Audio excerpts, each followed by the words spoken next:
எனக்கு ஆண்டவர் இன்றைக்கு கொடுத்த வசனம் எரேமியா 32:19. நீர் ஆலோசனையில் பெரியவர், செயலாற்றுவதில் வல்லவர். ஒவ்வொருவனுடைய நெறிகளுக்கும் செயல்களின் விளைவுக்கும் ஏற்றவாறு கைமாறு அளிக்க ஆதாமின் மக்களுடைய போக்குகளை எல்லாம் பார்த்து கொண்டே இருக்கின்றீர். புரிஞ்சதா? ஏதாவது வசனம் யாருக்காவது புரிந்ததாயா? இங்கே என்ன சொல்லியிருக்கிற ஆண்டவர்? நீர் ஆலோசனையில் அவர் எப்படிப்பட்டவராம்? பெரியவர். இதே இன்னொரு பைபிளில் பார்த்தீங்கன்னா, நீர் திட்டமிடுவதில் பெரியவர், செயலில் வல்லவர், மானிடரின் வழிகள் எல்லாம் உமது கண்முன்னே உள்ளன. எனவே அவரவருடைய வழிகளுக்கும் செயல்களின் விளைவுகளுக்கும் ஏற்றவாறு நீர் கைமாறு அளிக்கிறீர். ஆண்டவருடைய திட்டங்கள் எப்படிப்பட்டது? பெரியது. அவருடைய செயல்கள் எப்படிப்பட்டதாக இருக்குமா? வல்லமை மிக்கதாக இருக்கும். அப்படின்றத பற்றி இன்றைய நாளிலும் இந்த செய்தி பகுதியில் நம்ம பார்க்கலாம். Praise the Lord. சரி, ஆலோசனையில் பெரியவர். நம்ம ஒருத்தவங்கள்ட்ட போய் என்ன பண்ணுவோம்? ஒருத்தவங்கள்ட்ட ஒரு விஷயங்களை பற்றி கேட்கணும் அப்படின்னா அவங்கள்ட்ட போய் என்ன பண்ணுவோம்? ஆலோசனைகளை கேட்போம், திட்டங்களை கேட்போம். இப்போ நம்ம ஒரு வீடு கட்டுறோம் அப்படின்னா நம்ம அந்த வீடை ஒரு திட்டம் வச்சுருப்போம்ல, அதுக்குன்னு ஒரு என்ன பண்ணியிருப்போம்? திட்டம் வச்சுருப்போம். அதை யார்கிட்ட போய் கொண்டு போய் சேர்ப்போம்? ஒரு இன்ஜினியர்கிட்ட கொண்டு போய் கேட்டு அவங்கள்ட்ட இதை இப்படி கட்டினா நல்லா இருக்குமா, இல்லை வேறு எதுவும் அவங்க என்ன சொல்லுவாங்க, இந்த இடத்துல இந்த இடத்துல இந்த ரூம் கட்டணும், இந்த இடத்துல இப்படி ஹால் வைக்கணும் அப்படின்னு சொல்லி அவங்க ஒரு திட்டங்களை நமக்கு என்ன பண்ணுவாங்க? சொல்லுவாங்க. அப்படி தானே? ஒவ்வொரு மனிதருக்கும் ஒவ்வொரு திட்டங்களை சொல்லுவாங்க. இப்போ நம்ம டாக்டர்கிட்ட போனோம்னா அவங்க என்ன சொல்லுவாங்க? நம்ம ஒரு நோயினால் போயிருப்போம். நோயில் போயிருக்கும் போது அவர் என்ன சொல்லுவார்? அவர் ஒரு ஆலோசனைகளை நமக்கு என்ன பண்ணுவாங்க? கொடுப்பாங்க. இந்த நோய்க்கான ஒரு ஆலோசனை கொடுப்பாங்க. இப்போ சுகர் பேஷண்ட் போகிறாங்கன்னா அவங்களுக்கு ஏற்றபடி நீங்கள் கட்டுப்பாடு, இந்தந்த உணவுகளை தான் நீங்கள் சாப்பிடணும், இந்த உணவுகளை என்ன பண்ணக்கூடாது, சாப்பிடக்கூடாது, நமக்கு என்ன பண்ணுவாங்க? ஒரு ஆலோசனைகளை கொடுப்பாங்க. ஒரு வக்கீல்கிட்ட போகிறோம் அப்படின்னா அவங்க என்ன பண்ணுவாங்க? அவங்க ஒரு ஆலோசனை கொடுப்பாங்க. நம்மளுடைய கேஸுக்கு ஏற்றபடி என்ன பண்ணுவாங்க? அதற்கேற்ற ஆலோசனைகளை கொடுப்பாங்க. இப்படி அநேகர் நம்மளுடைய வாழ்க்கையில் பார்த்திங்கன்னா ஒவ்வொருவரும் ஒவ்வொரு விதங்களில் என்ன பண்ணுவாங்க? ஆலோசனைகள் கொடுப்பாங்க. பெற்றோராக இருக்கட்டும், பிள்ளைகளாக இருக்கட்டும், இல்லை குடும்பத்தில் நம்ம மனைவிகளாக இருக்கிறோம், நமக்கு நிறைய ஆலோசனைகள் என்ன பண்ணுவாங்க? நிறைய பகுதிகளில் நம்ம கொடுத்துட்டே இருப்பாங்க. பிள்ளைகளுக்கு பெற்றோர்கள் கொடுப்பாங்க, ஆசிரியர்கள் கொடுப்பாங்க. இப்படி நிறைய ஆலோசனைகள் என்ன பண்ணுவாங்க? கொடுப்பாங்க. இந்த ஆலோசனைகள் எல்லாமே இந்த உலகத்திற்கு தேவையான ஆலோசனைகள். அப்படி தானே? Praise the Lord. இந்த ஆலோசனைகள்லாம் இந்த உலகத்திற்கு ஏற்றவைகளாக இருக்கிறது. ஆனால் நிலையான ஒரு ஆலோசனை உண்டு. அப்படி தானே? நிலையான ஆலோசகர் நமக்கு உண்டு. அவர் யார்? இயேசு கிறிஸ்து ஒருவர் தான் நமக்கு ஒரு நிலையான ஆலோசகராக இருப்பார். நம்முடைய வாழ்க்கையில் கடைசியில் என்ன நம்மளுக்கு ஒரு பாதையை காண்பிக்கிறது, நமக்கு என்ன, நமக்கு கண்முன்பால் வழிகளை என்ன பண்ணியிருக்காரு? வைத்திருக்கிறார். செம்மையான வழிகளை வச்சுருக்காரு. அந்த வழிகளில் கூட்டிகிட்டு போகிறதுக்கான ஆலோசனைகளை யார் நமக்கு கொடுப்பா? ஆண்டவர் தான் கொடுப்பார். அப்போ எத்தனை பேர் விசுவசிக்கிறீங்க? நிச்சயமாக எனக்கு ஆண்டவர் ஆலோசனைகளை கொடுக்குறாரு, கொடுத்து கொண்டே இருக்கிறார், ஒவ்வொரு நாள் என்னை நடத்தி கொண்டு இருக்கிறான்னு எத்தனை பேர் விசுவசிக்கிறீங்க? ஆமேன். நன்றி, ஆண்டவருக்கு நன்றி.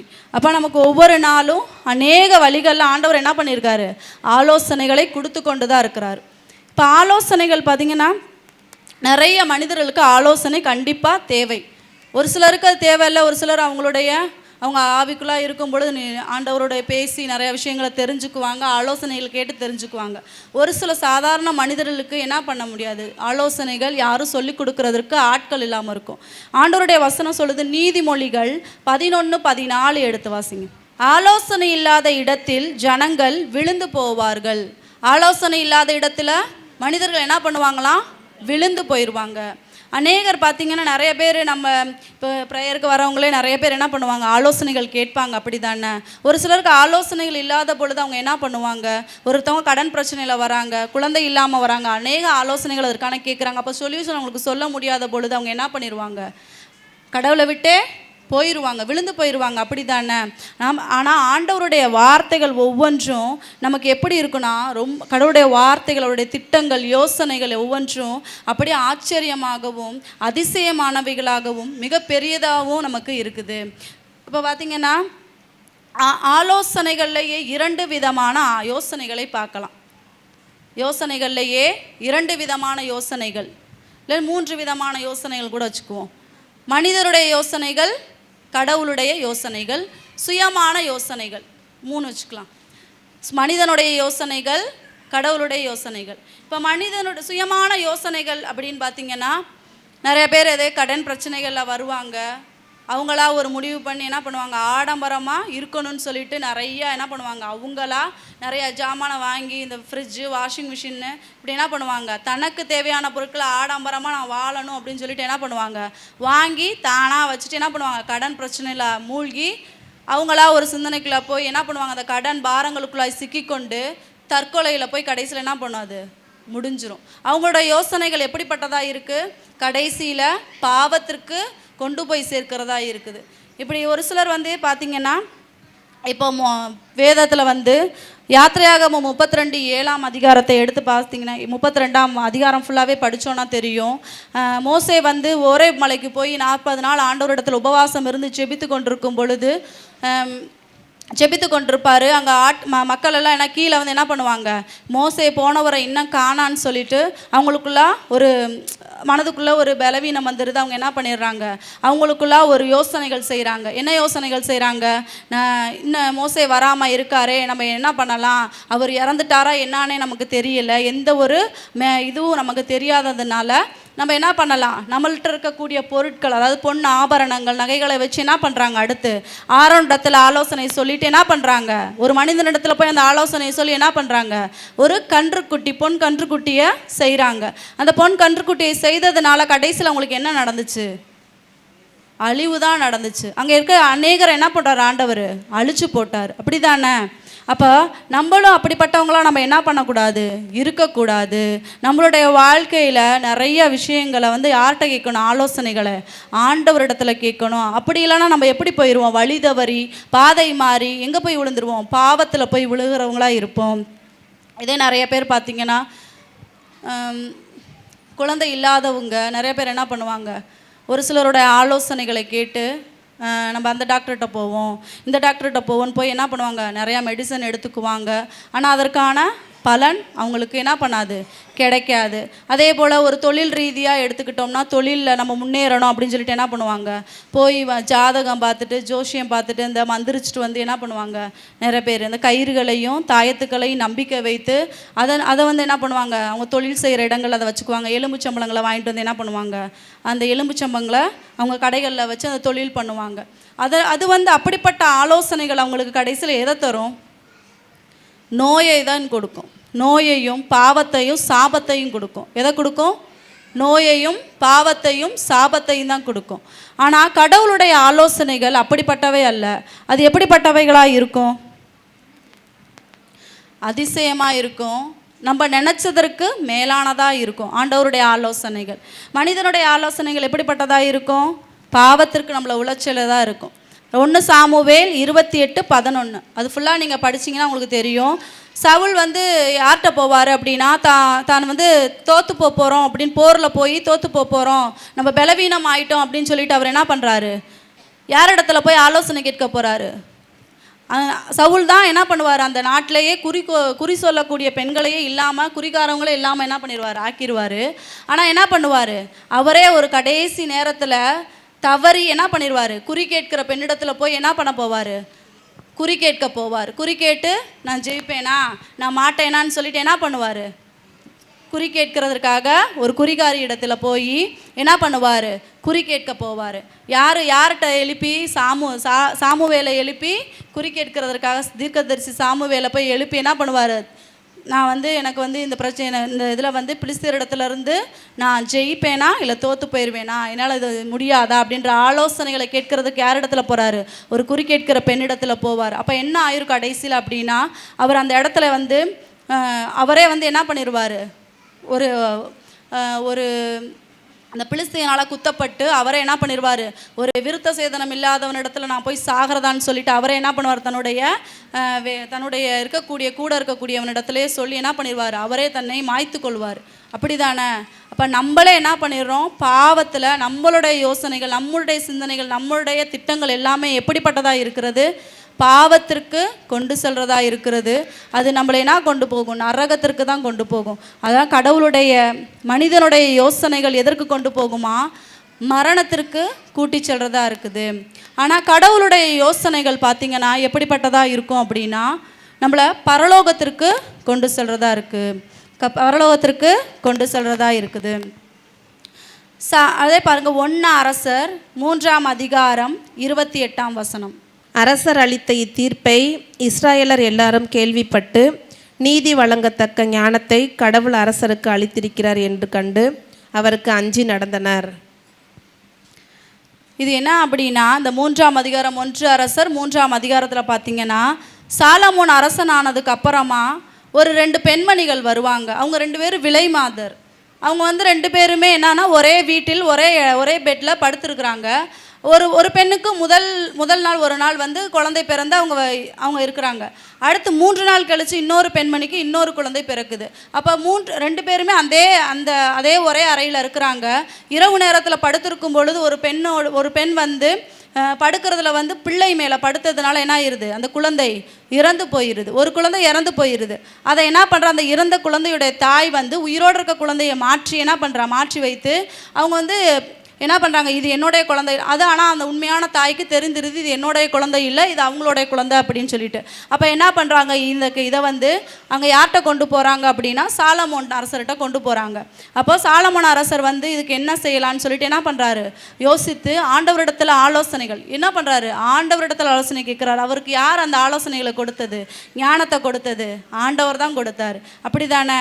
அப்போ ஆண்டவர் அந்த ஆலோசனைகளை கொடுத்து அவர் என்ன பண்ணுறாரு அப்படின்னா, அந்த 2 பிள்ளைகளில் ஒரு தாயிடத்தில் இது கேட்குறாங்க, இது என்னோட குழந்தை, இது என்னுடைய குழந்தை அப்படின்னு என்ன சொல்கிறாங்க? மாறி மாறி 2 பேரும் பேசிக்கிட்டே இருக்காங்க. அப்போ என்ன பண்ணுறாரு? தன்னுடைய வேலையாட்கள்கிட்ட சொல்லி அவர் என்ன சொல்கிறாரு அப்படின்னா, நீ போய் வாழை எடுத்துகிட்டு வா. வாழை எடுத்துகிட்டு இந்த உயிரோடு இருக்க இந்த குழந்தைய 2 துண்டங்களாக நீ வெட்டி போட்டுரு அப்படின்னு சொல்கிறாரு. அப்போ நம்ம சாதாரண மனிதனாக இருக்க நம்ம என்ன பண்ணுவோம்? விட்டுருவோமா? நம்ம குழந்தைய அப்படி விட்டுருவோமா? வெட்டுறதுக்கு விடுவோமா? விடவே மாட்டோம். ஆனால் அதே போல் அந்த உண்மையான தாய் என்ன பண்ணா அப்படின்னா, வயிறு துடித்து அவருடைய வயிறு என்னென்னா அடிவயிறு நமக்கு எப்படி இருக்கும்? கதி கலங்குன்னு சொல்லுவோம்ல, அதே போல் அவளுடைய வயிறும் அப்படியே கதி கலங்கி, எனக்கு வேணாம், நீ வெட்ட வேணாம், இந்த குழந்தை உயிரோடு இருந்தாலே போதுன்னு சொல்லி அவங்க என்ன பண்ணுறாங்க? சொல்கிறாங்க. அப்போ உடனே அந்த இன்னொரு பெண் என்ன செய்கிறா? பரவாயில்ல, வெட்டி கொன்றுங்க அப்படின்னு சொல்கிறா. உடனே அப்போ சாலமோன் அரசர் இதுலேருந்து என்ன தெரிஞ்சுக்கிட்டாரு? உண்மையான தாய் இவங்க தான் அப்படின்றத தெரிஞ்சுக்கிட்டாங்க. இது எப்படி தெரிஞ்சுக்க முடிந்தது? கடவுளுடைய ஞானமும் அறிவும் அவருக்குள்ளே இருந்ததான், அந்த யோசனைகள் ஆண்டவர் அவருக்கு கொடுத்ததுனால தான் இதை என்ன பண்ண முடிஞ்சு? அவரால் தெரிந்து கொள்ள முடிந்தது. சாதாரண மனிதர்களால் இதை தெரிஞ்சு கொள்ள முடியுமா? முடியாது. கடவுளுடைய ஞானமும் அறிவும் புத்தியும் இல்லாமல் எதையுமே என்ன பண்ண முடியாது? யோசனைகள் இல்லாமல் இப்படிப்பட்ட காரியங்களை செய்ய முடியாது. அப்படி தானே? அந்த 1 அரசர் 3:28 மீண்டும் வாசிங்க. அரசர் அளித்த இத்தீர்ப்பை இஸ்ராயல் எல்லோரும் கேள்விப்பட்டு நீதி வழங்கத்தக்க ஞானத்தை கடவுள் அரசருக்கு அளித்திருக்கிறார் என்று கண்டு அவருக்கு அஞ்சி நடந்தனர். அப்போ எல்லாரும் என்ன பண்ணுறாங்க? அவருக்கு அஞ்சி நடக்கிறாங்க. ஏன்னா இவரிடத்துல யார் இருக்கா? கடவுளுடைய ஆவியானவர், பரிசுத்த ஆவியானவர் இருக்கிறார் அப்படின்றத அவங்க உணர்ந்ததுனால அவருக்கு என்ன பண்ணாங்களாம்? பயந்து நடந்தாங்களாம். அப்போ கடவுளுடைய யோசனைகள் நம்முடைய வாழ்வுக்கு எப்படிப்பட்டதாக இருக்குது? ஒவ்வொரு நாளும் நமக்கு வழி காண்பிக்கிறதா? நம்ம தவறக்கூடிய நேரங்களில் நமக்கு ஒரு நல்ல ஆலோசனைகளை கொடுத்து, திட்டங்களை கொடுத்து நம்மளோட நல்வாழ்வுக்கு அழைத்து செல்கிறதா இருக்குது. அந்த வார்த்தைகள் ஒவ்வொன்றும் நம்மளை பரலோகத்தின் பாதைகளுக்கு நடத்தி செல்றதா இருக்குது அப்படின்றத நம்ம தெரிஞ்சுக்க முடியும். நம்மளுடைய வாழ்க்கையிலையும் ஆண்டவர் அப்படித்தான் பல்வேறு திட்டங்களை கொடுக்குறார் ஒவ்வொரு நாளும்.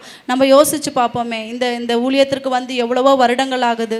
இப்போ ஆண்டவர் இந்த ஊழியத்திலையுமே நமக்கு கவுன்சிலிங்கை கொடுத்துருக்காங்க. நிறைய பேர் நிறைய நன்மைகளை பெற்றிருக்காங்க இந்த ஊழியத்தின் மூலமாக, இந்த ஆலோசனைகள் மூலமாக. அப்படித்தானே? இங்கே அநேக பேர் உட்கார்ந்துருப்பீங்க, அப்படி தானே? ஆலோசனைகளை பெற்றுக்கொண்டு எத்தனை பேர் நான் அதில் நன்மைகளை பெற்றுக்கொண்டேன்னு சொல்கிறீங்க? Praise the Lord. அநேகருக்கு ஆண்டவர் கொடுத்து கொண்டு தான் இருக்கிறார் ஆலோசனைகளை. ஏன்னா நமக்கும் ஆண்டவர் நம்மளோடு இருந்து என்ன பண்ணுவார்? செயலாற்றுகிற தெய்வம். நம்ம தெய்வம் யார்? நம்மளோடு இருந்து செயலாற்றுகிற சர்வ வல்லமையுள்ள கடவுள். அப்படி தானே? வல்லமையுள்ள கடவுள். நமக்குள்ளா இருந்தும் அவர் செயலாற்றுவார், நமக்கு ஆலோசனைகள் கொடுப்பார். நாம் ஆண்டவருடைய சமூகத்தில் உட்காந்து என்ன பண்ணணும்? அதுக்காக ஒவ்வொரு நாளும் ஜெபிக்கணும். ஆண்டவருடைய ஆலோசனைகள் நமக்கு வேணும்னா ஜெபம் ஒன்று தான். ஜெபத்தில் உட்காந்தா மட்டும்தான் என்ன பண்ண முடியும்? அவருடைய ஆலோசனைகளை கேட்க முடியும். அவருடைய திட்டங்கள் என்னன்றதை நம்ம என்ன பண்ண முடியும்?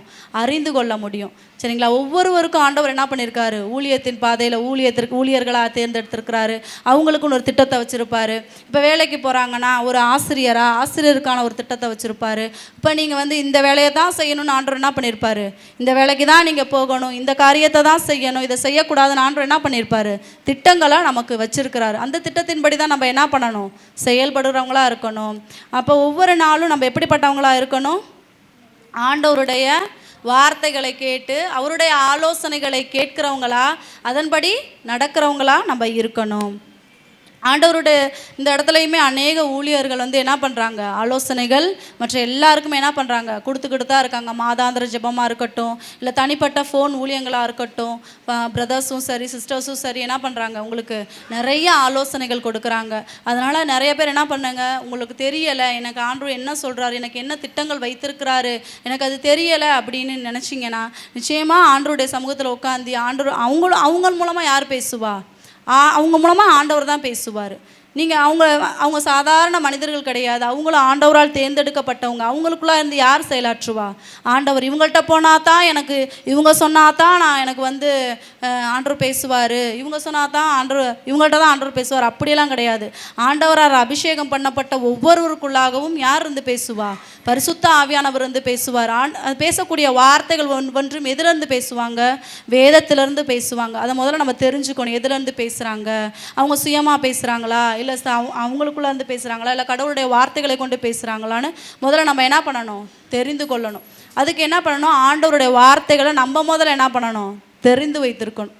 ஆண்டவருடைய வார்த்தைகளை நம்மளும் தெரிந்து வைத்து வேதத்தை அனுதினமும் வாசிக்கிறவங்களா நம்ம இருக்கணும்.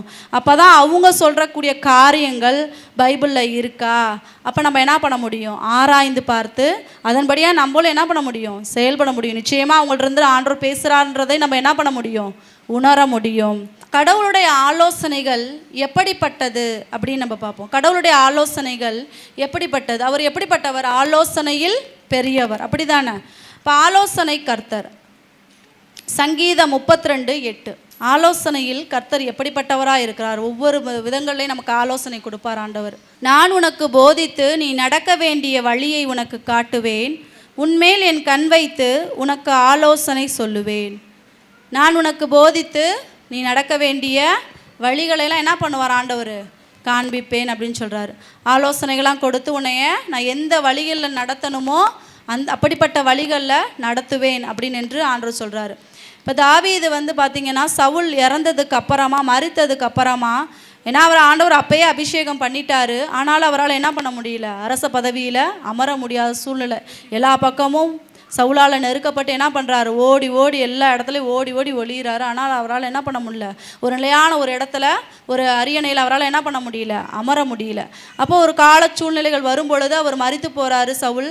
அப்போது வந்து ஆண்டவர் இடத்துல என்ன பண்ணுறாரு? அவர் போய் அடுத்து வந்து அரியணை ஏறிறாரு. அரியணை ஏறினதுக்கப்புறமா ஒரு இடத்துல ஆண்டவர் வந்து அவரை வந்து நான் எங்கே போகட்டும்னு கேட்குறாரு. கேட்கும்போது 2 சாமுவேல் 2:1 எடுத்து வாசிங்க. இதன் பின் தாவீது, நான் யூதாவின் நகரங்களில் ஒன்றிற்கு போகலாமா என்று ஆண்டவரிடம் ஆலோசனை கேட்டான். அதற்கு ஆண்டவர் போ என்றார். எங்கு போகலாம் என்று தாவீது கேட்டதற்கு அவர் எபிரோனுக்கு என்று கூறினார். அப்படியே தாவீது தன் 2 மனைவியராகிய ஜெஸ்ராயேல் ஊராளான அக்கினோவாலோடும் கார்மேலை சேர்ந்த நாபாலின் மனைவி அபிகாமேலோடும் புறப்பட்டு போனான். அப்போ ஆண்டவருடைய என்ன பண்ணுறாரு அவர்? தாவீது ஒரு சூழ்நிலை எல்லாம் சவுல் போனதுக்கப்புறமா அவர் வந்து இப்போ வந்து நான் அரச பொறுப்பை ஏற்கணும் அடுத்து அவர்.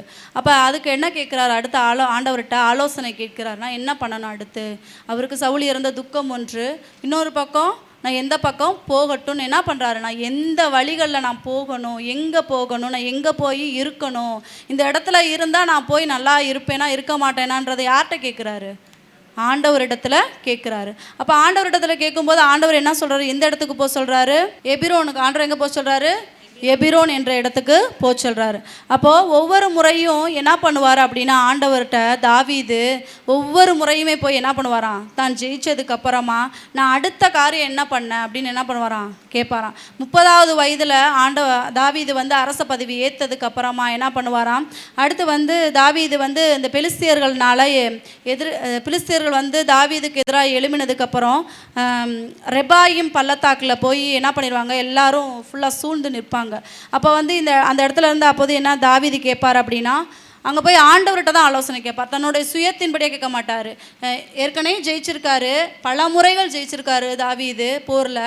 ஆனால் என்ன பண்ண மாட்டார், நான் பல முறை ஜெயிச்சிட்டேன்ல, இனியும் எனக்கு எதுக்கு ஆண்டவருடைய ஆலோசனைகள் அப்படின்னு என்ன பண்ணலை, அதை உதறி தள்ளிட்டு போகாமல் ஒவ்வொரு முறையும் நான் எந்த வழிகளில் நடக்கணும், நான் இப்படி போனால் நான் ஜெயிப்பேன் ஆண்டவரே, நான் வெற்றி பெறுவேனா அப்படின்றத என்ன பண்ணார், ஆண்டவரிடத்தில் அந்த ஆலோசனைகளை என்ன பண்ணாராம் கேட்டாராம். கேட்டதுனால அவர் என்ன பண்ணார், வெற்றி பெற்றார் அப்படின்றது அந்த வசனங்களில் இருக்கும். எந்த முடிவையும் எடுக்காமல் என்ன பண்ணுறாரு, மீண்டும் மீண்டும் ஒவ்வொரு முறையுமே ஜெயிக்கிறதுக்காக ஆண்டவர்கிட்ட என்ன பண்ணுறாரு, ஆலோசனைகளை கேட்கிறாரு.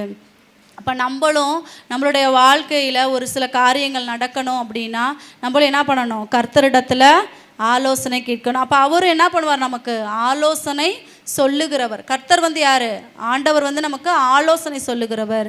நீ ஒவ்வொரு நாளும் நீ நடக்க வேண்டிய வழியை நான் உனக்கு காண்பிப்பேன், உன் மீது என் கண்களை என்ன பண்ணுவேன் வைத்து உனக்கு ஆலோசனை சொல்லுவேன் ஆண்டவர் சொல்கிறார். அப்படி தானே? எத்தனை பேர் விசுவசிக்கிறீங்க? நிச்சயமாக என்னை இனிமேட்டு ஒவ்வொரு நாளும் நம்ம என்ன பண்ண ஆண்டவர்கிட்ட பொருத்தனை செய்வோமா? ஆண்டவரே நீர் நான் நடக்க வேண்டிய வழியை எனக்கு காண்பீங்க, எனக்கு நடக்க வேண்டிய வழியை காண்பீங்க, என் மீது உன் கண்களை வைத்து எனக்கு என்ன பண்ணுங்க, ஆலோசனை சொல்லுங்க. ஆண்டவரே நான் உனக்கு போதித்து நீ நடக்க வேண்டிய வழியை காண்பிப்பேன்னு சொன்னீங்கல்ல ஆண்டவரே, எனக்கு இந்த வழிகளை இனி காண்பீங்க ஆண்டவரே. இந்த வழிகளில் உம்முடைய கண்களை வைத்து எனக்கு ஒவ்வொரு நாளும் ஆண்டவரே நீங்கள் ஆலோசனை சொல்லுங்கன்னு சொல்லி கேட்போமா?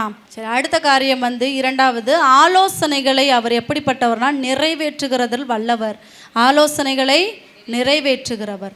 எப்படி நிறைவேற்றுவார்? சங்கீதம் 20:4 எடுப்போம். உன் இதயம் விரும்பியதை உனக்கு அவர் அருள்வாராக, உன் கருத்தை எல்லாம் நிறைவேற்றுவாராக. Praise the Lord. இன்னொரு பைபிளில் அவர் உமது விருப்பத்தின்படி உனக்கு தந்து உமது ஆலோசனைகளை நிறைவேற்றுவாராக. நம்மளுடைய விருப்பங்கள் நம்ம கடவுளுக்குள்ளாக இருந்து ஆண்டவருக்கு பிரியமான ஒரு சில விஷயங்கள் நம்ம கேட்கும் பொழுது ஆண்டவர் என்ன பண்ணுவார், நம்மளுடைய மன விருப்பத்தையும் என்ன பண்ணுவார், ஆசிர்வதிப்பேன், அதை நிறைவேற்றி தருவேன்னு சொல்கிறாரு. நம்ம நிறைய காரியங்களை கேட்டு வந்திருக்கிறோம். அந்த இடத்துல நிறைய பிரச்சனைகள் ஆண்டவர் நிறைய விஷயங்களை நமக்கு என்ன பண்ணி கொடுத்துருக்காரு, தீர்த்து கொடுத்துருக்காரு. அப்படி தானே ஆலோசனைகள் அதற்கான கொடுத்து அதை நிறைவேற்றி இருக்கிறார். எத்தனையோ பேர் இந்த இடத்துல குழந்தை இல்லாமல் வந்திருக்கிறோம், எத்தனை வருடங்கள் குழந்தை இல்லாமல் இந்த இடத்துல வந்திருப்போம், எத்தனை பேர் திருமணமாகாமல் இந்த இடத்துக்கு வந்திருப்போம். ஆனால் எல்லாவற்றையும் ஆண்டவர் என்ன பண்ணார், அந்த மன விருப்பங்களெல்லாம் நிறைவேற்றி என்ன பண்ணார், உங்களுக்கு ஆசீர்வதித்தாரா இல்லையா? அதற்கான ஆலோசனைகளையும் கொடுத்தாரா இல்லையா? அதற்காக இந்த நேரத்தில் ஆண்டவருக்கு பிரைஸ் லார்ட் சொல்லுவோமா? Praise Lord. கரங்களை உயர்த்தி பிரைஸ் லார்ட். மூன்றாவது காரியம், ஆலோசனையின்படி நம்மளை எப்படி நடத்துகிறவராக இருக்கிறார், ஆலோசனைகளின்படி நடத்துகிறவராய் இருக்கிறார். சங்கீதம் 73:24. உம்முடைய ஆலோசனையின்படி நீர் என்னை நடத்தி முடிவிலே என்னை மகிமையில் ஏற்றுக்கொள்வீர். உம்முடைய ஆலோசனையின்படி நீர் என்னை நடத்தி முடிவிலே என்னை மகிமையில் ஏற்றுக்கொள்வீர். உம்முடைய ஆலோசனையின்படி. இப்போ பார்த்தீங்கன்னா பழைய ஏற்பாட்டில் ஆண்டவர் மோசேட்ட வந்து ஒரு சிலர் வந்து 6 லட்சம் கோடி மக்களை 6 லட்சம் பேரை நடத்தணும் அப்படின்னா அவரால் முடியுமா? முடியாது. அப்போ என்ன பண்ணுறாங்கன்னா, அவங்க அநேகர் வந்து இப்போ நம்மள கொஞ்சம் பேராக இருக்கோம், அதனால் இப்போ நம்ம சகோதரிகளும் நம்ம பிரதர்ஸும் என்ன பண்ணுறாங்க, நமக்கு ஒரு சில நேரங்களில் ஆலோசனைகள் கொடுக்குறாங்க. ஆனால் அங்கே வந்து என்ன பண்ண முடியாது, அவ்வளோ 6 லட்சம் பேருக்கும் என்ன பண்ண முடியாது, ஆலோசனைகள் கொடுக்கறதுக்கு நம்மளால் முடியுமா? அவங்களால அந்த இடத்துல முடிஞ்சிருக்குமா? முடியாது. அப்போ என்ன பண்ணுறாரு ஆண்டவர் அப்படின்னா, ஒரு சில தலைவர்களை அந்தந்த கோத்திரங்களுக்கு ஏற்றபடியாக என்ன பண்ணுறாரு உருவாக்கி, அப்போ 72 ஊழியர்களை என்ன பண்ணுறாரு அதுக்குன்னு ஆண்டவர் உண்டாக்கி அவங்களிடத்துல என்ன பண்ணுறாரு, அவங்களுடைய அதுக்குன்னு ஒரு குரூப் வச்சுருக்காரு ஆண்டவர். இந்த குரூப்புக்கு இவங்க தான் தலைவர் அப்படின்னு சொல்லிட்டு என்ன பண்ணுறாரு ஆண்டவர் வச்சுருக்காரு. அப்போ வைக்கும் பொழுது ஒவ்வொருவருடைய பிரச்சனைகளையும் அவங்க யார்கிட்ட போய் சொல்கிறாங்க, அந்த ஊழியரிடத்துல சொல்லும் பொழுது அந்த ஊழியர் என்ன பண்ணுறாரு, அந்த ஊழியர் யார்கிட்ட போய் பேசுவார், அடுத்து ஆண்டவரிடத்துல போய் பேசுவார். இதை போய் யார்கிட்ட சொல்லுவாங்க, இந்தந்த காரியங்கள் நடந்துச்சு, இப்படியெல்லாம் அவங்களுக்குள்ள பிரச்சனைகள் இருக்குது, இப்படியெல்லாம் கவலையோடு இருக்காங்க அப்படின்றத, அவங்களுக்குள்ள இந்த சொத்து பிரச்சனைகள் இல்லை நிலத்தில் ஒரு பிரச்சனைகள் வந்துச்சுன்னா யார்கிட்ட போய் சொல்லுவாங்க, அந்த தலைவர்கிட்ட போய் சொல்கிறாங்க. இப்போ தலைவரிடத்துல போய் சொல்லும்போது அவர் யார்கிட்ட போய் சொல்லுவார், மோசே இடத்துல தான் சொல்லுவார். அப்போ மோசே யார்கிட்ட சொல்லுவார், அடுத்து ஆண்டவரிடத்துல போய் சொல்லுவார். அப்போ அதற்கான சொல்யூஷனை யார் கொடுக்குறா, ஆண்டவர் தான் கொடுக்குறாரு. அப்போ ஆலோசனையின்படி என்ன பண்ணுறாங்க நடத்துகிறவங்களா இருக்காங்க. நம்மளிடத்துலையும் அப்படித்தான் ஒவ்வொரு நாளும் ஊழியர்கள் மூலமாக ஆண்டவர் என்ன பண்ணிக்கிட்டு இருக்காரு, ஆலோசனைகளை கொடுக்குறாரு. அநேகர் நிறைய ஃபோன் கால்ஸ் மூலமாக எனக்கு இந்த பிரச்சனை இருக்குது, எனக்கு வீடு பிரச்சனைகள் இருக்குது, சொத்து பிரச்சனைகள் இருக்குது, குழந்தை இல்லாததுனால வீட்டில் பல்வேறு மனதில் என்ன சொல்ல மன பலவீனங்கள்னால நான் ரொம்ப மனமுடைந்து போயிருக்கேன்னு சொல்லிட்டு என்ன பண்ணுவாங்க, ஃபோன் கால் பண்ணி பேசுவாங்க, அப்படி தானே. அப்போ நம்ம அவங்களுக்குலாம் என்ன பண்ணுறோம், ஆலோசனைகள் கொடுக்குறோம். யார் கொடுக்குறா, நம்ம கொடுக்கல, ஆண்டவர் கொடுக்குறார்.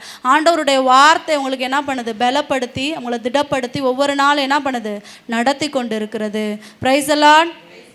நம்மளையும் அதே போல தான் ஆண்டவர் ஒவ்வொரு நாளும் நமக்கும் ஆண்டவர் இந்த ஊழியத்தில் அநேக ஊழியர்களை கொடுத்துருக்காரு. ஒவ்வொரு நாளும் நமக்கு அவங்க என்ன பண்ணுறாங்க, ஆலோசனை சொல்கிறதுக்கு தயாராக இருக்காங்க. அப்போ நம்மளும் அவங்களிடத்துல என்ன பண்ணணும், ஆலோசனை கேட்கிறவர்களாக இருக்கணும். அதன்படி என்ன பண்ணணும், நடக்கிறவங்களாகவும் இருக்கணும். 4வது காரியம், ஆலோசனையில் ஆச்சரியமானவர். ஆலோசனையில் ஆச்சரியமானவர். சங்கீதம் 139:17. உமது ஆலோசனைகள் எனக்கு எத்துணை அருமையானவைகள், அவைகளின் தொகை எவ்வளவு அதிகம். உமது ஆலோசனைகள் எனக்கு எவ்வளவு அருமையானவைகள், அவைகளின் தொகை எவ்வளவு அதிகம். இப்போ நம்ம குளோரியா ஊழியத்தை எடுத்துக்கிட்டிங்கன்னா ஆரம்பத்தில் பார்த்திங்கன்னா 4 பேர் 5 பேர் கொண்டு ஆரம்பித்த அந்த ஊழியம் காலப்போக்கில் இப்போ எவ்வளோ பெரிய ஊழியமாக ஆண்டவர் என்ன பண்ணியிருக்காரு, கொண்டு நிலை நிறுத்தியிருக்காரு. அப்படி தானே நம்மளுடைய ஊழியத்தில் இப்போ 2000-3000 பேர் வர்றாங்க அப்படின்னா ஆலோசனைகள் யாரிடத்துல ஆலோசனைகள் கேட்குறாங்க, ஆண்டவரிடத்துல கேட்ட ஆலோசனைகளின்படி ஒவ்வொரு நாளும் அதை என்ன பண்ணுறாங்க, செயல்படுத்துகிறாங்க. இப்போ நாங்கள் கடவுளின் சேனை குரூப் இருக்குது அப்படின்னா, இல்லை பெண்கள் ஊழியங்களாக இருக்கட்டும், இப்போ என்ன பண்ணுறோம், மீட்டிங் போட்டு அவங்களிடத்துல வேறு எதுவும் செய்யணுமா, இந்த ஊழியத்தை உருவாக்குறதுக்கு வேறு எதுவும் பண்ணணுமா, இன்னும் நம்ம என்ன பண்ணணும் அப்படின்னு என்ன பண்ணுறோம், மீட்டிங் போட்டு என்ன பண்ணுறோம், டிஸ்கஸ் பண்ணுறோம். அப்படி தானே. அப்போ நமக்குள்ளே என்ன பண்ணுறோம், ஒரு ஆலோசனைகளை கேட்டு தெரிஞ்சுக்கிறோம். அப்போ நம்ம இதை என்ன பண்ணுறோம், இன்னும் அதை செயல்படுத்துறதுக்கு முயற்சி செய்கிறோம். அதே போல் தான் நம்மளுடைய ஊழியத்தில் இந்த ஊழியம் இந்த அளவுக்கு வளர்ந்துருக்குதுன்னா பிரதர் மூலமாக என்ன பண்ணுறாங்க, சைமன் பிரதர் மூலமாக நிறைய ஆலோசனைகள் ஆண்டவர்கிட்ட கேட்டு நமக்கு நிறையா சொல்லி கொடுக்குறாங்க, நிறையா கற்றுக் கொடுக்குறாங்க. அந்த ஆலோசனைகள் தான் நம்மளை இந்த அளவுக்கு என்ன பண்ணியிருக்கு, கொண்டு நிறுத்தியிருக்குது. அது எத்தனை பேருக்கு உண்மையும் பிரயோஜனமுமாக இருக்குன்றது ஒரு கேள்விக்குறி தான். நம்ம அதை பிரயோஜனமாக வச்சுருக்கோமா, ஆண்டவர் நம்மளை ஆச்சரியமாயும் அதிசயமாயும் வைக்கிறதுக்கு தான் இங்கே இந்த ஊழியத்துக்கு கூட்டு வந்திருக்காரு. ஆனால் நம்ம அதில் சரியாக இருக்கோமா அப்படின்ற இடத்துல யோசிப்போம். ஒரு கண்களை மூடி, ஆண்டவரே நான் இந்த இடத்துல என்னை நீங்கள் இவ்வளோ நாள் கூட்டிகிட்டு வந்திருக்கீங்க, ஆச்சரியமாய் அதிசயமாய் எவ்வளவோ நாட்களில் நம்மளை எவ்வளவோ காலங்கள் கடந்து இந்த இடத்துல நம்மளை ஆண்டவர் நிலையாக நிறுத்தி வச்சுருக்கார். முதல்ல எத்தனையோ பேர் இந்த இடத்துக்கு வந்திருக்கிறாங்க, எத்தனையோ பேர் ஆண்டவர்கிட்ட நன்மைகளை பெற்றிருக்காங்க, எத்தனையோ பேர் தன் நோய்கள்ல இருந்தும் சாபங்கள்ல இருந்தும் பாவங்கள்ல இருந்தும் எத்தனையோ பேர் விடுதலை அடைஞ்சிருக்கிறாங்க. கண் கூட எத்தனையோ பேர் நம்ம பார்த்துருக்கோம். ஆனால் அவங்களாம் இந்த இடத்துல நிலையாக நின்றுருக்குறாங்களா, கிடையவே கிடையாது. ஆனால் நம்மள ஆண்டவர் என்ன பண்ணியிருக்காரு, ஒரு ஆச்சரியமாயும் அதிசயமாகவும் இந்த இடத்துல என்ன பண்ணியிருக்காரு, நிறுத்தி வைத்திருக்கிறார். அதுக்காக இந்த இடத்துல ஆண்டவருக்கு நன்றி செலுத்துவோம். அன்றி ஆண்டவரே, எங்களை ஒரு ஆண்டவரை இன்னுமாய் ஆண்டவரே, இந்த வசனத்தின் படியாய் சுஸ்வாமி அருமையான ஆண்டவரை தொகை எவ்வளவு என்று ஆண்டவரை நீ சொல்லியிருக்கபடியாய் இன்னும் அநேகருக்கு ஆண்டவரை பெரிய ஒரு ஊழியர்களாய் ஆண்டவரை பெரிய ஒரு ஆச்சரியமானவர்களாக எங்களை நீங்கள் மாற்றும்படிக்க ஒப்பு கொடுக்குறோன்னு சொல்லி இந்த நேரத்தில் ஆண்டவரட்டத்தில் சொல்லுவோம். ஆண்டவரே எங்களை அப்படியாய் மாற்றுங்கப்பா, அப்படிப்பட்டவர்களாக எங்களை மாற்றுங்க, எங்களோட இருதயம் அப்படியாய் இந்த நாளில் மாறட்டும்னு சொல்லி இந்த நேரத்தில் ஆண்டவர்கிட்ட கேட்போம். ஏன்னா அவர் ஆச்சரியமானவர், அதிசயமானவர். அவருடைய திட்டங்கள் நம்மளுடைய திட்டங்கள் போல அல்ல. அவருடைய திட்டங்கள் பெரிதானவைகள். நம்ம நினைக்கிறோம் சின்ன விஷயமா நினைப்போம், ஆனால் ஆண்டவர் எப்படி பண்ணுவார், பெரிய அளவில் நமக்கு அதை கொடுப்பார். நம்ம சின்ன வீடாக கட்டணும்னு நினைப்போம், சின்னதாக எல்லாமே பண்ணணும்னு நினைப்போம். ஆனால் ஆண்டவர் அப்படி என்ன பண்ண மாட்டார். அவருடைய திட்டங்கள் அப்படிப்பட்டதாக இருக்காது. நமக்கு கொடுக்கும் பொழுது பெரிய ரெட்டிப்பான நன்மையாக கொடுப்பார். அப்படி தானே? அடுத்து, கடவுளின் யோசனைகள் பெரியவர். கடவுள் யோசனையில் பெரியவர், அவர் செயல்களில் வல்லவர். கடவுள் யோசனைகள் எப்படிப்பட்டவர்? பெரியவரும் வல்லவருமாய் இருக்கிறார். எஸ்தர் 6:7 எடுத்து படிச்சிங்கன்னா உங்களுக்கு தெரியும். மொர்தெகாய் என்பவர் எஸ்தருடைய சித்தப்பா. அவர் என்ன பண்ணுவார் அப்படின்னா, எஸ்தர் அரசி என்ன பண்ணுவார், அவர் வளர்ப்பார். அப்போ அந்த அரசருக்கு என்ன பண்ணுவார், திருமணம் முடித்து கொடுத்து அங்கேயே என்ன பண்ணுவார், அந்த அரசவையிலே அவர் வெளியில் இருப்பார். அப்படித்தானே? அவர் இருக்கும் பொழுது இந்த ஆமான் என்பவனத்தை என்ன பண்ணுவான், அவருக்கு எதிராக அவர் மீது கோபம் கொண்டு அவரை என்ன பண்ணுவான், தூக்கில் போடணும்னு சொல்லிட்டு, அதுவும் 5 முழ உயரமுள்ள தூக்கு மேடை என்ன பண்ணுவாங்க, சதி செய்வாங்க. யார் ஆலோசனை கொடுப்பாங்க? யார் கொடுப்பானா, அந்த ஆமானுடைய மனைவியை அவங்களுக்கு ஆலோசனை கொடுப்பாங்க. அந்த ஆலோசனையின்படி என்ன பண்ணுவார், ஒரு தூக்கு மேடையை தன்னுடைய வீட்டில் என்ன பண்ணுவார், செஞ்சு வச்சிருவார், செஞ்சு வைப்பார். ஆனால் அதே பாருங்களேன், 6:1 எடுத்து வாசிப்போம். அன்றிரவு தனக்கு தூக்கம் வராமையால் அரசன் நிகழ்ச்சி குறிப்புகளையும் வரலாற்று ஏடுகளையும் கொண்டு வர கட்டளையிட்டான். அவை அவன் முன் வாசிக்கப்பட்டன. அப்பொழுது பாகாத்தான், தாரேஸ் என்னும் 2 அன்னகர்கள் அசுவேருஸ் அரசனை கொல்லும் பொருட்டு செய்திருந்த சதியை மார்தொக்கோ அரசனுக்கு அறிவித்திருந்த நிகழ்ச்சி வாசிக்கப்பட்டது. அரசன் அதை கேட்டு, மார்தொக்கோ இக்காரியத்தில் என்மேல் காட்டிய நேர்மைக்கு கைமாறாக அவன் என்ன நன்மதிப்பு பரிசும் பெற்றான் என்று கேட்டான். அதற்கு அரசு அலுவலர்களும் ஊழியர்களும் அவர் ஒன்றும் பெறவில்லை என்றனர். உடனே அரசன் முற்றத்தில் நிற்பது யார் என்று கேட்டான். அப்பொழுது ஆமான் தான் தயார் செய்து வைத்திருந்த தூக்கு மரத்திலே மார்தொக்கையை கட்டி தொங்கவிட அரசனின் உத்தரவு பெறும் பொருட்டு அரசனின் உள்முற்றத்தை நோக்கி வந்து கொண்டிருந்தான். அரசனின் பணியாளர் திரும்பி வந்து, ஆமான் முற்றத்தில் நிற்கிறார் என்றனர். அதற்கு அரசன், அவன் உள்ளே வரட்டும் என்றான். ஆமான் உள்ளே வந்தபோது அரசன் அவனை நோக்கி, அரசர் ஒருவனை மகிமைப்படுத்தி உயர்த்த விரும்பினால் அவனுக்கு அவர் என்னவெல்லாம் செய்ய வேண்டும் என்று கேட்டான். ஆமான் இதை கேட்டதும், தன்னையன்றி வேறு யாரை அரசர் மகிமைப்படுத்தப் போகிறார் என்று தன்னுள் எண்ணிக்கொண்டு அரசனை நோக்கி, அரசர் ஒருவனை மேன்மைப்படுத்த விரும்புவராயின் அவனை அரச கோலம் பூணச் செய்து அரசரின் குதிரை மேல் அவனை ஏற்றி அரச முடியை அவனுக்கு அணிவிக்க வேண்டும். அரசு அலுவலர்களுக்கு தலைவன் குதிரையின் கடிவாளத்தை பிடித்து வா, அவனை ஊர்வலமாக கொண்டு வர வேண்டும். வீதியில் போகும்போது அரசர் மகிமைப்படுத்த விரும்புகிற மனிதனுக்கு இத்தகைய மரியாதை செய்யப்படும் என்று அத்தலைவன் அவனுக்கு முன்பாக கூறிக்கொண்டே செல்ல வேண்டும் என்றான். போதும். இங்கே என்ன அப்படின்னா, ஆமான் ஆமான் மொர்தெகாய்க்கு எதிராக என்ன பண்ணுறாரு, தூக்கு மரம் செஞ்சு வச்சிட்டாரு. ஆனால் ஆண்டவர் பாருங்க, அவருக்கு ஒரு யோசனை, அவருக்கு ஒரு ஞாபகப்படுத்துகிறாரு. என்ன பண்ணுறாரு, திட்டத்தை ஏற்கனவே அவருக்கு என்ன வச்சுருக்காரு, ஒரு திட்டம் வச்சுருக்காரு. அந்த திட்டத்தை அவருக்கு நினைவுபடுத்துகிறாரு. என்ன அப்படின்னா, 2 பேர் அந்த அன்னகர்கள் அசுவேருஸ் அரசனுக்கு எதிராக என்ன பண்ணுறாங்க, சதி திட்டம் போடுறாங்க கொலை செய்கிறதுக்காக. அப்போ இந்த மொர்தெகாய் தான் என்ன பண்ணுவார், அதை தெரியப்படுத்துவார். யாருக்கு, அரசனுக்கு தெரியப்படுத்துவார். உங்களை கொலை செய்யறதுக்கு இது பண்ணுறாங்க அப்படின்றத தெரியப்படுத்துறதுக்கு. அது என்ன பண்ணுவாங்க, நினைவாக என்ன பண்ணியிருப்பாங்க, அதை ஒரு புத்தகத்தில் எழுதி வைத்திருப்பாங்க. அது திடீர்னு யார் ஞாபகப்படுத்துகிறா, அவருக்கு ஆவியானவர் என்ன பண்ணுறாரு, அவருக்கு ஞாபகப்படுத்துகிறாரு. இப்போ ஆண்டவருடைய திட்டத்தை அவருக்கு ஞாபகப்படுத்தும் பொழுது, அப்போ அவர் ஆமானையே கூப்பிட்றாரு. யாரை கூப்பிட்றாரு, சதி திட்டம் யார் போட்டாங்களோ அவங்களே கூப்பிட்டு என்ன பண்ணுறாரு, இந்த மொர்தெகாய்க்கு ஒன்றுமே சொல்லாமல் என்ன பண்ணுறாரு, இந்த மாதிரி நம்ம ஒரு அரசவையில் அரசன் ஒருவனை மகிமைப்படுத்த ஒருத்தவனை விரும்புனா, அரசன் ஒருவனை மகிமைப்படுத்த விரும்பினா அவனுக்கு நம்ம என்னெல்லாம் செய்யணும் அப்படின்னு அவன்கிட்டே கேட்குறாரு. யார், சதித்திட்டம் யார் போட்டாவோ அவங்கள்ட்ட என்ன பண்ணுறாரு ஆண்டவர், அதுக்கான சொல்யூஷனையும் கேட்குறாரு. அப்போ உடனே அவர் என்ன சொல்கிறாரு, அவனுக்கு அரச உடை போட்டு அவனை என்ன பண்ணணும், வீதியில் வந்து அழைச்சிட்டு கொண்டு போய் ஒரு ராஜ முடியை வைத்து என்ன பண்ணணும், ஒரு மகிமையாக அவரை கொண்டு போகணும் அப்படின்னு என்ன பண்ணுறாங்க சொல்கிறாங்க. அப்போது ஆண்டவர் பார்த்திங்கன்னா மனிதனுடைய ஆலோசனைகள் எப்படிப்பட்டதாக இருக்குது. இவங்க மனிதர்கள் வந்து என்ன பண்ணாங்க, அவரை கொல்லணும்னு ஒரு ஆலோசனை வச்சுருந்தாங்க. கொல்லணும், அவரை வந்து என்ன பண்ணணும், சாவடிச்சிடணும் அப்படின்னு சொல்லிட்டு என்ன பண்ணுறாங்க, ஒரு எண்ணங்கள் வச்சுருக்குறாங்க. ஆனால் கடவுளுடைய எண்ணங்கள் பார்த்திங்கன்னா அவரை மகிமைப்படுத்தி என்ன பண்ணுறாரு, உயர்வாக வைத்திருக்கிறாரு. அப்போது நம்மளுடைய வாழ்க்கையில் அப்படி தான் ஆண்டவர். நம்ம நினைப்போம் இவ்வளோ ரொம்ப கீழ்த்தரமாக இருக்கோமே, நம்ம ஒன்றுக்கு உதவாதவர்களாக இருக்கோமே, இன்னும் இப்படியே இருக்கோமே, நம்முடைய வாழ்க்கை மாற மாட்டேங்குது, நம்ம பண பிரச்சனைகள் மாற மாட்டேங்குது, நம்ம குடும்பத்தில் ஒரு சமாதானம் வர மாட்டேங்குது, நம்ம பிள்ளைகள்கிட்ட ஒரு ஒழுக்கம் இல்லை அப்படின்னு இந்த இடத்துல அநேகர் வந்திருப்பீங்க. ஆனால் ஆண்டவர் இந்த இடத்துல உங்கள்கிட்ட இந்த நேரத்தில் அப்படி தான் சொல்கிறாரு. ஆண்டவர் கடவுள் வந்து செயல்களில் எப்படிப்பட்டவர், வல்லவராக இருக்கிறார். அவர் செய்ய நினைத்தது ஒரு நாளும் என்ன பண்ண முடியாது, தடைப்படுத்த முடியாது. அவர் செயல்களில் வல்லவர், செயலாற்றுவதில் அவர் வல்லவர். எப்படி ஆமான் வந்து போட்ட தூக்கு மரத்தில் கடைசியில் யார், ஆமான் தான் என்ன பண்ணார், தூக்கு மரத்தில் என்ன பண்ணார், தூக்கு போடப்பட்டார். அவரை தான் என்ன பண்ணாங்க, கொலை செய்தாங்க. தான் வைத்த குழியில் யார் மாட்டினா, அவரே தான் மாட்டிக்கொண்டார்.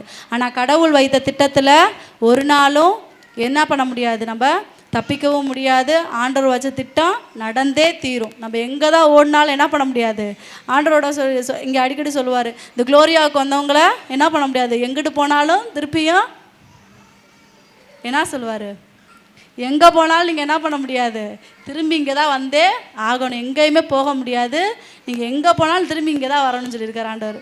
செயல்களில் அவர் எப்படிப்பட்டவரா, வல்லவர். செயல்களில் வல்லவர். செயல்களில் எப்படியெல்லாம் வல்லவர். நம்ம முதல்ல வந்து பார்த்துருக்குறோம், பழைய ஏற்பாட்டு காலத்தில் ஆண்டவர் எகிப்திலிருந்து இஸ்ராயேல் மக்களை கூட்டிகிட்டு வந்த பொழுது எவ்வளவோ செயல்களை ஆச்சரியமாகவும் அற்புதமாகவும் என்ன பண்ணியிருக்காரு, செய்திருக்காரு. அப்படி தானே செய்திருக்காரா இல்லையா? எகிப்து நாட்டிலேருந்து அவங்கள எங்கே கூட்டிகிட்டு போனார், பாலும் தேனும் ஓடும் கானான் தேசத்திற்கு அழைத்து சென்றார். எகிப்து மக்களிடத்தில் வாதைகள் அனுப்புகிறார். என்னென்ன வாதைகள், யாத்திரையாகமம் 8, 9, 10 இந்த இதெல்லாம் எடுத்து வாசித்து பார்த்தீங்கன்னா தெரியும். தவளை அனுப்புகிறாரு, வெட்டுக்கிளிகள் அனுப்புகிறாரு, கொசுக்கள், பூச்சிக்கள், அப்புறம் கல்மழை, கொள்ளை நோய்கள், இப்படி ஒவ்வொரு நோய்களையும் ஆண்டவர் என்ன பண்ணுறாரு, அங்கே அனுமதிக்கிறார். ஏன் அப்படி அனுமதிச்சார்? எகிப்திலிருந்து அந்த இஸ்ராயல் மக்கள் படக்கூடிய வேதனைகளை ஆண்டவர் என்ன பண்ணுறாரு, பார்த்து கொண்டு தான் இருக்கார். அப்போ அதுலேருந்து அவங்கள வெளியில் கொண்டு வரதற்கு ஆண்டவர் வந்து என்ன பண்ணுறணும், செயலாற்றுறாரு. அந்த இடத்துல என்ன பண்ணுறாரு, அவருடைய வல்லமையை காண்பிக்கிறதுக்காக ஆண்டவர் என்ன பண்ணுறாரு, செயலாற்றுறாரு.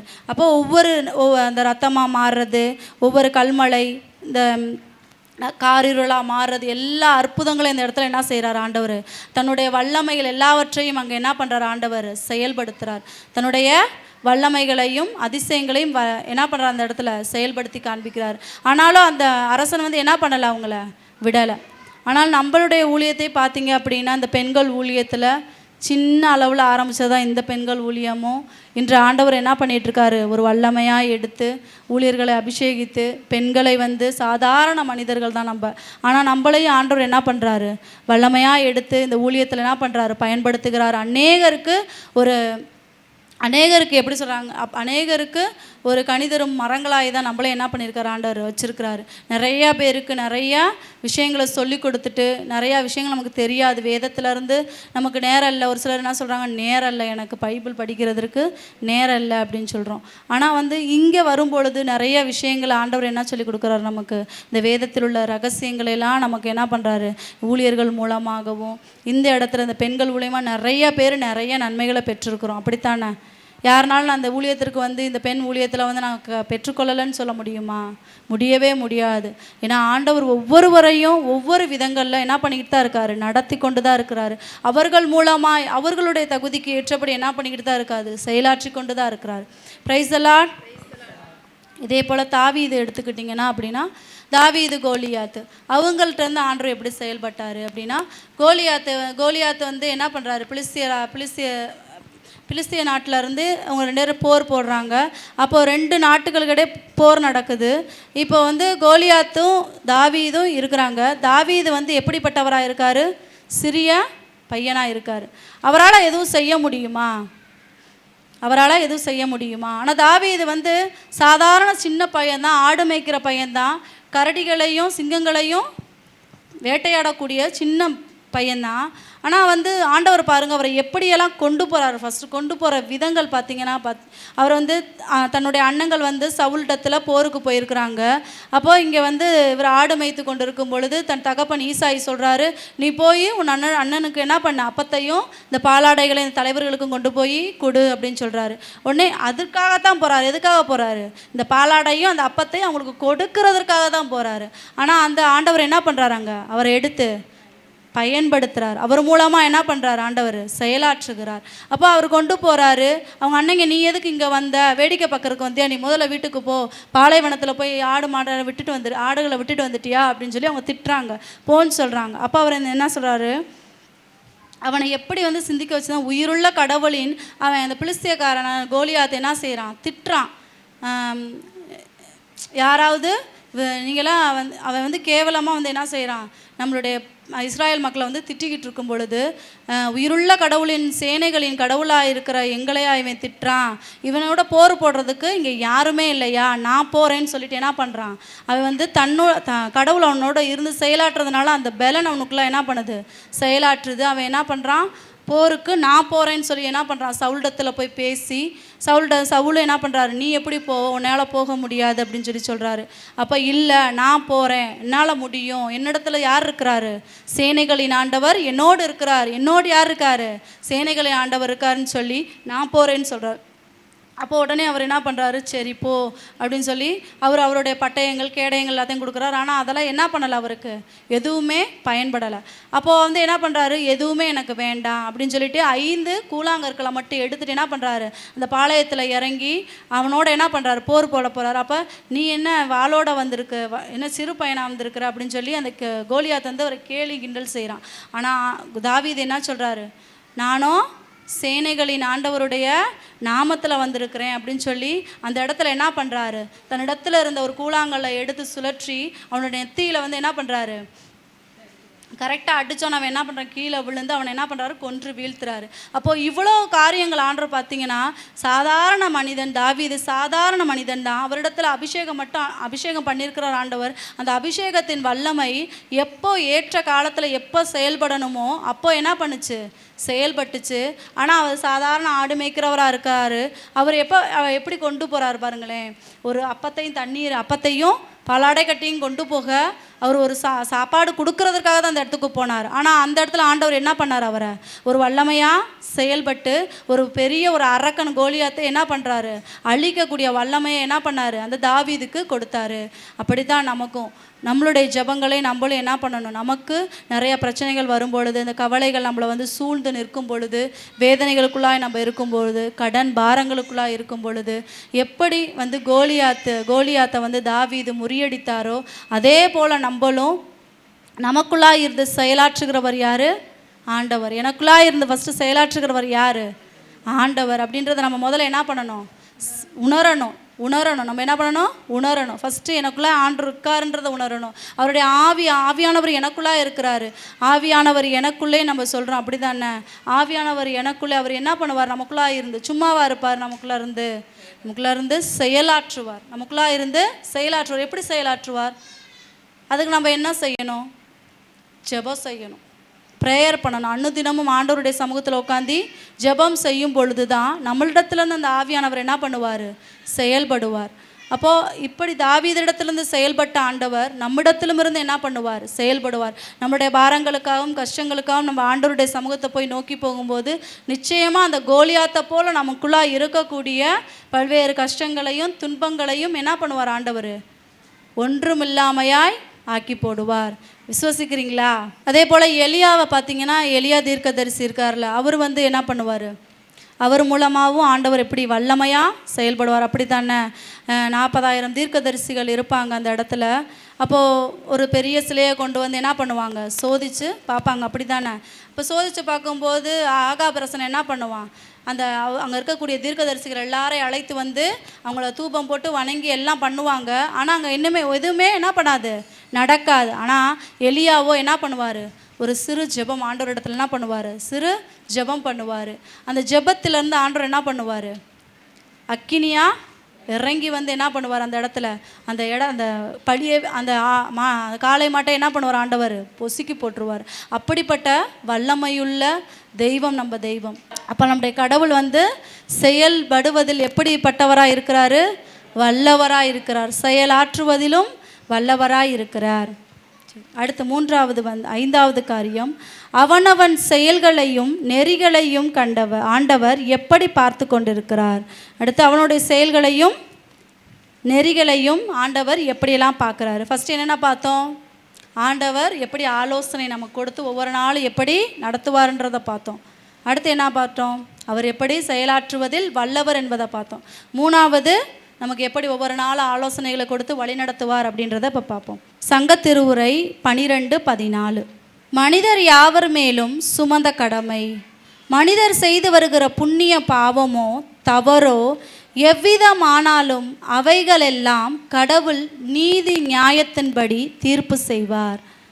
மனிதர் யாவர் மேலும் சுமந்த கடமை, மனிதர் செய்து வருகிற புண்ணியமோ பாவமோ தவறோ எவ்விதமானாலும் அவைகளெல்லாம் கடவுள் நீதி நியாயத்தின்படி தீர்ப்பு செய்வார். இப்போது இங்கே ஆண்டவர் என்ன சொல்கிறாரு?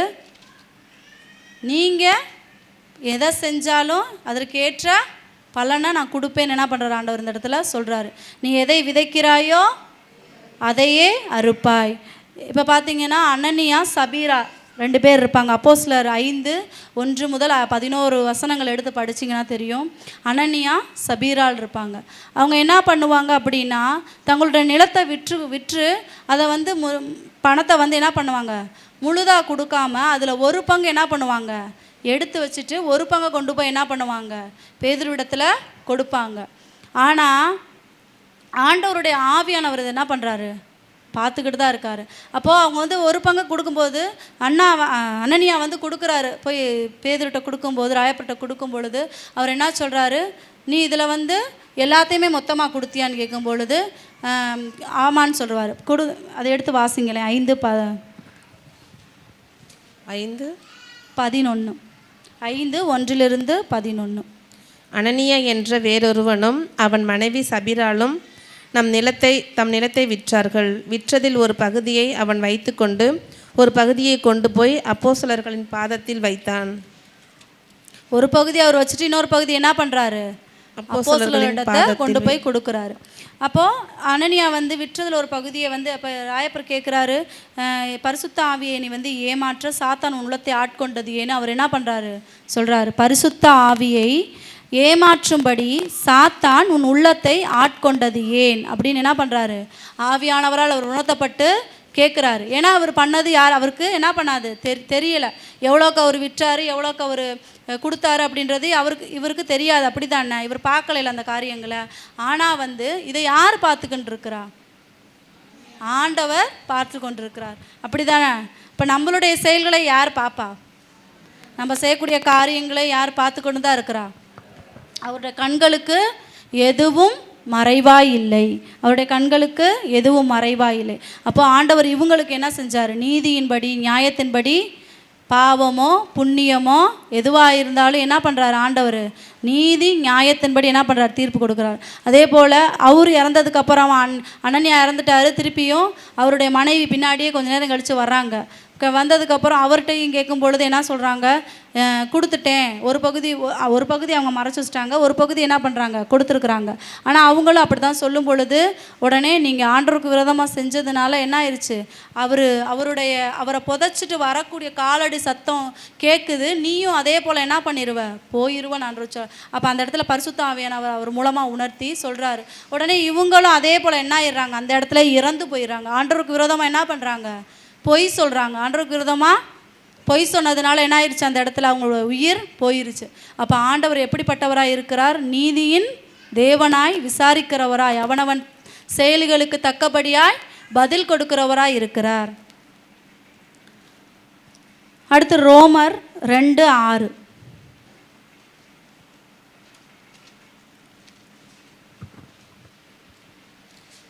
அவரோ ஒவ்வொருவனுக்கும் அவனவன் செயலுக்கேற்ப கைமாறு தருவார். அவரோ ஒவ்வொருவருக்கும் அவரவர்களுடைய செயலுக்கு ஏற்றபடி என்ன பண்ணுவாராம், கைமாறு கொடுக்கிறவராய் இருக்கிறார். Praise the Lord. எரேமியா 16:17 எடுத்து வாசிப்போம்.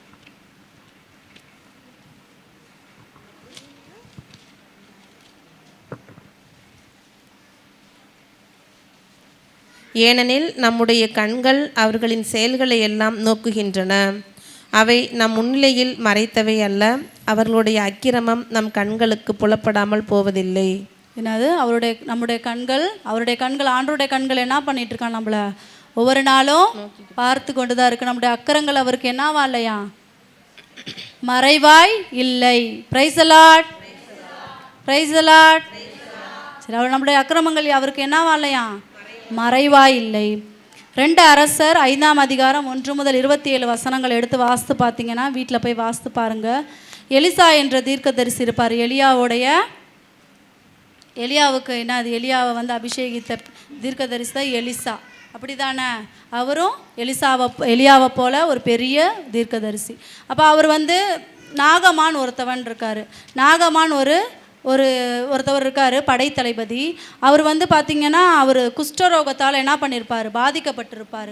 அப்போது அவர் எல்லா மருத்துவங்களையும் பார்த்து, சித்த மருத்துவமாக இருக்கட்டும், எல்லாம் அந்த நம்ம இப்போ இருக்கக்கூடிய மருத்துவ முறைகளாக இருக்கட்டும், எதுவாக இருந்தாலும் அவர் எல்லா மருந்துகளையும் பார்த்துட்டாரு. ஆனால் எதுவுமே அவருக்கு என்ன பண்ண முடியல, சரி பண்ண முடியல. அப்போது அவரிடத்துல வேலை செய்யக்கூடிய ஒரு சிறு பெண், இஸ்ராயல் நாட்டிலேருந்து அடிமையாய் கூட்டிகிட்டு வந்து விடப்பட்ட ஒரு அடிமை பெண். அந்த பெண் சிறு குழந்தை. அந்த குழந்தை யார்? சிறு பிள்ளை தான். 12 வயது நிரம்பி 12 வயது தான் இருக்கும். அவ்வளோ சின்ன பிள்ளை தான். அந்த பிள்ளை மூலமாக ஆண்டவர் என்ன பண்ணுறாரு, உணர்த்தி அந்த பிள்ளை மூலமாக ஒரு தீர்க்க தரிசனத்தை ஆண்டவர் சொல்கிறார். ஒரு திட்டத்தை கொடுக்குறாரு. என்ன திட்டம், யோசனை கொடுக்குறாரு அப்படின்னா, நீ அந்த பொண்ணு சொல்லுது, எங்கள் இஸ்ராயல் நாட்டில் எலிசா என்ற தீர்க்கதரிசி இருக்கார், அவரிடத்துல நீங்கள் போங்க. அவர் பெரிய ஒரு தீர்க்கதரிசி. அவர் எது செஞ்சாலும் அவர் குணமாக்க முடியும். அவரிடத்துல ஆண்டவருடைய வல்லமை என்ன பண்ணுது, செயலாற்றுகிறது அப்படின்றத அந்த பெண் மூலமாய் அவருக்கு உணர்த்தப்பட்டு என்ன பண்ணுறாரு, அந்த இடத்துக்கு போகிறாரு. போய் அங்கே என்ன பண்ணுறாரு, எலிசாவை பார்க்குறாரு. எலிசாவை பார்த்து அவர் சொல்கிறாரு, நீ 7 முறை போய் யோர்தான் நாட்டில் போய் முங்கி எந்திரி, சரியாக போயிருந்தார். இவர் என்ன பண்ணுறாரு, நாகமான் உடனே 7 முறை முங்குறதுக்கு நான் இங்கே வந்தேன், அது என் ஊர்லேயே இருக்கேன், பல ஆறுகள் இருக்குது, பல குளம் இருக்குது, பல தண்ணி இருக்குது, அதில் போய் நான் குளிச்சு எந்திரிச்சா எனக்கு சரியாகாதா, இதில் தான் அப்படின்னு சொல்லிட்டு அவர் என்ன பண்ணுறாரு, அந்த இடத்துல முணுமுணுக்கிறாரு. அப்போ உடனே அவருடைய கூட இருக்கக்கூடிய வேலையாள் சொல்கிறான், அவர் உங்களுக்கு பெரிய கடினமான ஒரு காரியத்தை சொல்லலை, இல்லை ஒரு சின்ன காரியத்தை சொல்கிறார், போய் குளிங்கன்னு தானே சொல்கிறாரு அப்படின்னு சொல்லி என்ன சொல்கிறாரு. உடனே அவர் போய் என்ன பண்ணுறாரு, சரின்ட்டு போய் 6 முறை முங்கி 7ஆவது முறை முங்கி எந்திரிக்கும் பொழுது தன்னுடைய குஷ்டரோகம் நீங்கி சுகம் பெற்று வர்றாரு. அப்போ வந்ததுக்கப்புறமா அவர் என்ன பண்ணுறாரு, அவருக்கு நன்றி செலுத்திட்டு போய் அவருக்கு பல பரிவாரங்களோடு என்ன பண்ணுறாரு, நிறையா அவருக்கு பரிசு பொருட்களை கொண்டு கொடுக்கறதுக்காக வருவார். அப்போ வரும்பொழுது எலிசா தீர்க்கதரிசி இதெல்லாம் எனக்கு என்ன பண்ணாது, வேண்டாம் அப்படின்னு என்ன பண்ணுறாரு, வேண்டான்னு சொல்கிறாரு. அப்போ உடனே வேண்டான்னு சொன்னதுக்கப்புறம் அவருடைய இருக்கக்கூடிய எலிசா தீர்க்கதரிசியோட இருக்கக்கூடிய ஜேசி என்பவன் என்ன பண்ணுவான் அப்படின்னா, அவங்க கொஞ்சம் தூரம் போனதுக்கப்புறமா போய் என்னுடைய தலைவர் வேணான்னு சொல்லிட்டாரு அப்படின்னு சொல்லிட்டு அவங்கள்ட்ட இருந்து என்ன பண்ணுவார், 2 காசுகளை மட்டும் என்ன பண்ணிட்டு வருவார், வாங்கிட்டு வருவார். அப்போ வாங்கிட்டு வரும் பொழுது என்ன நடக்கும் அப்படின்னா, இவர் வாங்கிட்டு வீட்டில் வச்சுட்டு என்ன பண்ணுவார், எலிசாவிட்ட வருவார். அப்போ எலிசா தீர்க்கதரிசி என்ன பண்ணுவார் அப்படின்னா, நீ எங்கே போயிட்டு வர அப்படின்னு கேட்கும்போது, நான் இந்த மாதிரி இங்கேருந்து வரேன் அப்படின்னு சொல்லுவார். நீ என்கிட்ட பொய் சொல்கிற அப்படின்னு சொல்லி என்ன பண்ணுறாரு, இப்போ ஆண்டவருடைய ஆவியினால் அவர் உணர்த்தப்பட்டு நீ பொய் சொல்கிற அப்படின்றத எப்படி உணர்த்தப்படுறாரு, ஆண்டவருடைய ஆவியானவர் அங்கேருந்து அவருக்குள்ளே இருந்து செயலாற்றி என்ன பண்ணுறாரு, ஆண்டவர் அவருக்கு உணர்த்துறார், நீ பொய் சொல்கிற, நீ அந்த அந்த 5ஆம் அதிகாரம் 1:27 ஒரு இடம் எடுத்து வாசிப்போம். 2 அரசர்கள் 5:1-27. நாமானுடைய தொழுநோய் உன்னையும் உன் சந்ததியையும் பீடிக்கும் என்றார். அப்போ அவர் என்ன சொல்கிறாரு, இந்த நாமானுக்கு எந்த நோய் வந்துச்சோ அந்த நோய் என்ன பண்ணும், உன்னையும் உன் சந்ததியையும் என்ன பண்ணும், பீடிக்கும், உங்களை அது தொற்றி பிடிக்கும் அப்படின்னு சொல்கிறாரு. அப்போது ஆண்டவருடைய கண்கள் எப்படிப்பட்டதாக இருக்குதா, நம்மளை ஒவ்வொரு நாளும் உற்று நோக்கி கொண்டு நம்ம செய்யக்கூடிய அக்கிரமங்களையும் பாவங்களையும் நன்மைகளையும் தீமைகளையும் புண்ணியங்களையும் எல்லாவற்றையும் என்ன பண்ணுதான், உற்று நோக்கி கொண்டு தான் இருக்குது. அப்படி தானே? ஆண்டவருடைய கண்கள் நம்மளை எப்பொழுதும் உற்றி நோக்கி கொண்டே இருக்கிறது அப்படின்றத இந்த வசனங்கள் மூலமாக ஆண்டவர் நமக்கு சொல்லிக் கொடுக்குறார். நம்மளும் அப்போ தெய்வ பயத்தோட ஒவ்வொரு நாளும் இருக்க வேண்டும். ஒவ்வொரு நாளும் நம்மளே என்ன பண்ணுறாரு, அவங்கள மட்டும் இல்லை, இப்போ நம்ம பேசக்கூடிய இந்த தீர்க்கதரிசிகளை மட்டும் இல்லை, இவர்களை மட்டும் இல்லை, நம்ம பழைய ஏற்பாட்டில் பார்க்க இந்த பைபிளில் வேதத்தில் இருக்கவங்கள மட்டும் இல்லை, நம்மளையும் என்ன பண்ணுறாரு ஆண்டவர் உற்று நோக்கி கொண்டு தான் இருக்கார். ஒவ்வொரு நாளும் நம்மளையும் பார்த்து கொண்டு தான் இருக்கிறாங்க. நம்ம நடப்பதையும் நீ அமர்வதையும் எழுவதையும் நீ எந்திரிப்பதை என்ன பண்ணுறாரு ஆண்டவர் பார்த்து கொண்டு தான் இருக்கிறாரு.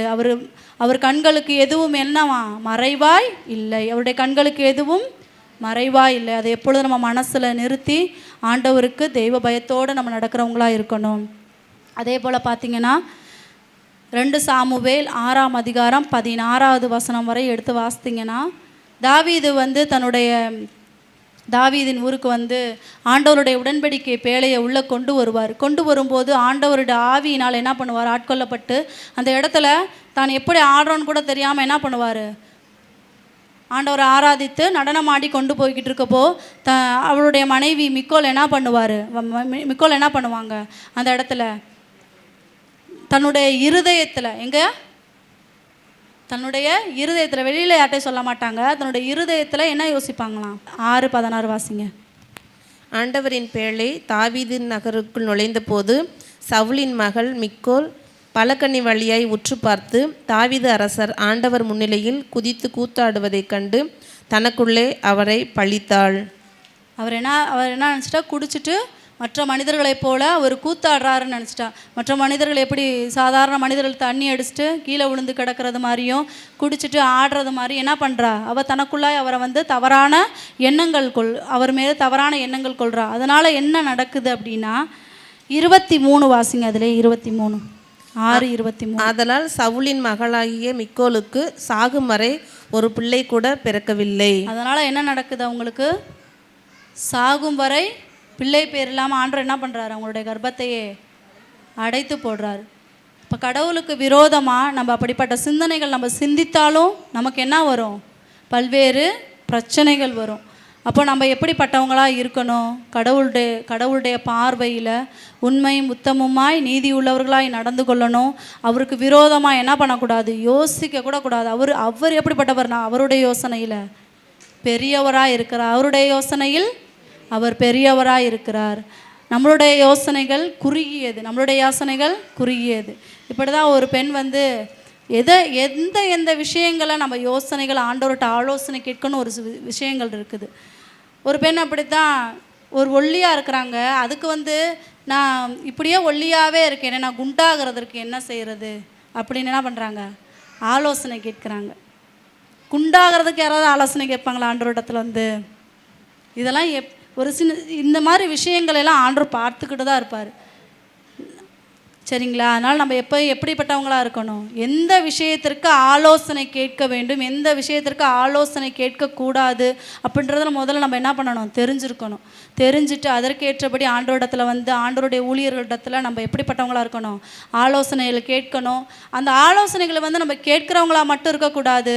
அந்த ஆலோசனைகளை கேட்டு அதன்படி நடக்கும் பொழுது தான் அடுத்த விஷயங்களை உங்களால் என்ன பண்ண முடியும், கடந்து செல்ல முடியும். சரி, நம்மளும் ஆண்டவரிடத்துல இப்போ அப்படிப்பட்ட விஷயங்கள் ஆண்டவர் நமக்கு நிறைய விஷயங்கள் இந்த நேரத்தில் நிறையா சொல்லி கொடுத்துருக்கார். அப்படி தானே? அவர் ஆலோசனையில் பெரியவராக இருக்கிறார், செயல்களில் வல்லவராக இருக்கிறார். அவருடைய கண்களுக்கு எதுவும் என்ன இல்லை, மறைவாக இல்லை. அப்போ நம்ம எல்லாருமே அவருடைய கண்களுக்கு வெளிப்படையாக இருக்கிறோம். நம்ம அவருடைய கண்களுக்கு எந்த இதுவும் என்ன இல்லை, மறைவாக இல்லை. அப்படின்றத இந்த நேரத்தில் ஆண்டவர் நமக்கு நிறையா விஷயங்கள் மூலமாக, நிறையா பைபிள் வேதத்தில் உள்ள ரகசியங்கள் மூலமாக நமக்கு என்ன பண்ணியிருக்காரு, சொல்லி கொடுத்துருக்காரு. இந்த விஷயங்கள் நம்ம என்ன பண்ணணும், நம்முடைய வாழ்க்கையில் செய்யணும்.